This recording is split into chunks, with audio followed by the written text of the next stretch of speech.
Let me start the recording and we'll get going. First one, what was your reaction when you heard the All-Star Race was moving to Bristol? I'm excited. I think that's one of the best things NASCAR could have done. Bristol is a track I grew up watching racing at, and I've had the blessed opportunity to be on the other side of the fence and race at multiple times down the Xfinity and Cup Series. I think it's going to put on a great show, and if there's anybody that's a race fan or not, never even seen racing, Bristol is a place I tell them to go to watch racing. So to be able to take the NASCAR AllStar Race in the Open to Bristol, I think is going to be a great show for a cool $1 million, no points on the When you mentioned no points on the line, and you'll be in the All-Star Open, which is the last chance to get in. What's your strategy going to be for that race? 85 laps with one of 3 spots open for the All-Star Race. Yeah, with our team, obviously our goals are a little different. We've been missing the short track program this year. We struggled at Bristol the first time and Martinsville. So we got some work to do, and we're really just looking at this as a practice. We're going to go there with a whole different setup. We're going to try things each pit stop just to better ourselves for when we do go back to these racetracks later in the season when the points are on the line. But hey, man, if you're in a position at the end of this track, a lot of things happen. A lot of things happen fast. And if I'm in an opportunity to pronounce on something, I will definitely do that to be able to have a shot at $1 million. What is your approach to racing at Bristol? You've had 3 Cup races here under your belt. What's your strategy racing at Bristol? I think the best strategy at Bristol is to survive. Like Tony Stewart said, it's kind of like putting 40 cars in a blender and hitting puree. It's the place that things happen really fast. The only place I've ever not realized which end of the track I was on, and you kind of have to know that because there's 2 pit roads. It's just a whole different atmosphere, especially, we've missed the fans a lot this year, but especially at Bristol because it's the last great Coliseum. The fans are literally right there on you. Everything's in their lap. It's just the whole deal there is the whole show put on there. When you walk in that place, it's just that feeling. You get goosebumps just walking in that place. So looking forward to get back there and having some fans back this time. Have that energy back in there and watch what people do for $1 million. Yeah, the next question was how cool will it be to be able to race in front of some substantial number of fans once again? Yeah, that's big. NASCAR's fans are such a big part of our sport, and having not raced with any fans or next to no fans the past, I don't even know now, a couple months, it's kind of dreary. There's just no energy, before the race. It feels like you're at a test session. And then after the race, you got all the emotions. You got the guy that won. You got the guys that are pissed off at each other, and all the way down through. And you get out of the cars and everyone turns their cars off and it's dead silent. It's just so tough to take that emotion and have nowhere to go with it almost. So we're definitely missing the fans a lot.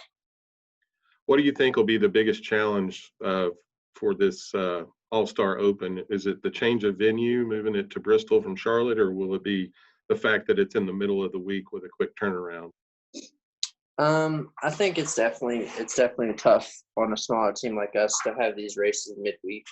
We're coming from Kentucky to Bristol to Texas, and it's hard to turn around on our cars. We actually had to run the same car at Kentucky that we did at Indy, motor and everything. And then when they kind of threw the switch in late, we had ideas for newer short track cars coming through our system, but we didn't have time to get that ready. So we're going to have to take the same short track car we had at both Bristol and Martinsville back there, and spend some more time just to kind of, like I said, just throw things at it and see what we can find to apply to the newer car that we're going to have hopefully later this season when we go back to Bristol for the night race.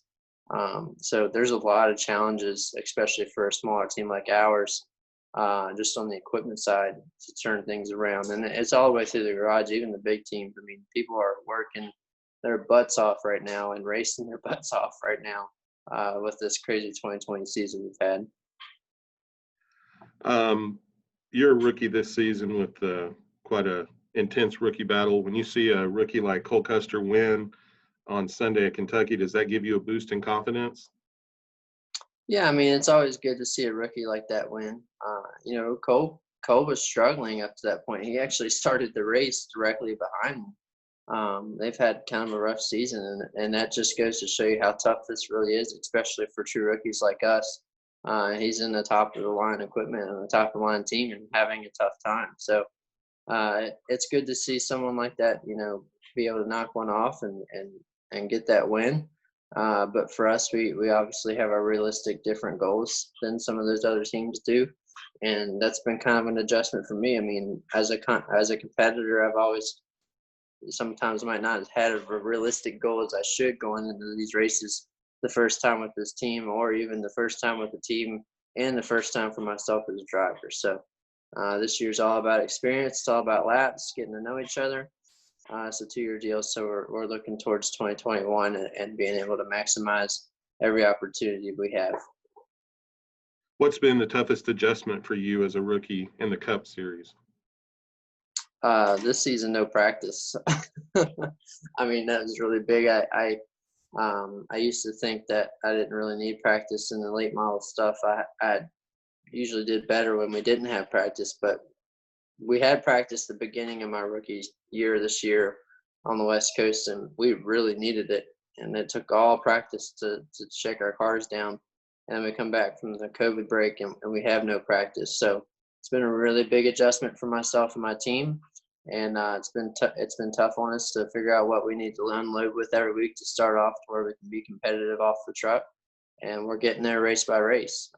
Once we tweak it and finalize it a little bit, and you know, like I said, we're trying a whole bunch of new things every week. We're not stationary, that's for sure.